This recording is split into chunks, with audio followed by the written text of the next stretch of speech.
Hi everyone, this is Balazs from RacingBrick. I really wanted to make this video before the flood of speed champions and technique reviews arrived. I promise you won't have to wait too long for them. I hope you've seen my detailed building review of the Icons 10330, McLaren MP4 and Ayrton Senna set, because I will be referring to that video a few times. I recommend you watch it before this one, the link is up there in the top right corner. First, I want to clarify why I was so disappointed with the rear tires. Some of you have said you don't care about them, they are fine, but we should appreciate the effort to finally make slicks in this scale. I respect that opinion, and if you are happy with the set as it is, good for you, we are not the same, maybe we have different expectations. My point of view is this: someone at LEGO gave the green light to make this car. They probably looked at previous non-technic Formula 1 sets and decided to make this one more authentic. A new slick tire is an obvious choice, as there is no such thing in the current portfolio, and it's something fans have wanted to see for a long time. Speaking of the existing tires, the size of the new one hasn't been specified as there are no labels on the side this time. It appears to be very similar to the rear wheels of the Top Gear rally car, which have a diameter of 49.5mm that looks the same. This one is 20mm wide, the new one is a tiny bit wider, I measured 22mm. So they went to the trouble of designing a new wheel especially for this set, a new tire, new rim, double molded. That must have taken a lot of time and effort.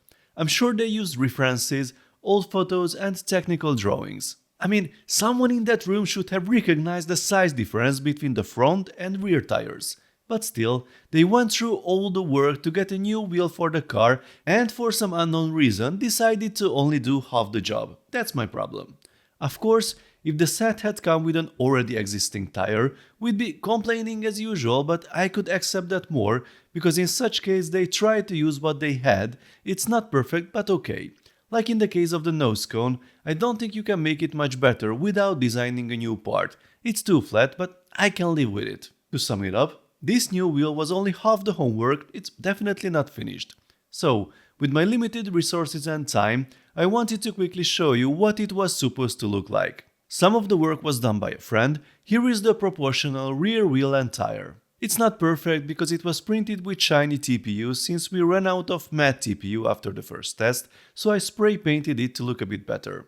A quick disclaimer, this wheel is 3D printed but it's nowhere near production ready, it's really just a mock-up. I'm sure someone with enough time and resources will design something you can buy online. Please don't ask for the files or where you can buy them. This model was only made to show you how wide the rear tires should be on this car. So how much wider should they actually be? As I mentioned in the previous video, the rear rims are more than 40% wider than the fronts, but as some of you have pointed out, the rear tires are actually 50% wider than the fronts according to the tire specification. So the new front wheels are 22mm wide, which means that the rear wheels should be 33mm. I had to cheat a little with these. If we look at the top view, the floor goes straight to the end of the car, which means there is no room for the wide wheels. I had to change the floor. Luckily, it's a pretty straightforward modification that also looks more authentic. I removed these parts and replaced them with others. Here you can see what I swapped, and now the wider tire fits. Since the vertical elements of the rear wing are much wider in LEGO form than in reality, a full-size tire will not fit on this area. This is the expensive model from Amalgam Collection that you can buy from the official F1 merch store. We can check the top view. As you can see, the outer point of the wheels should be more or less aligned.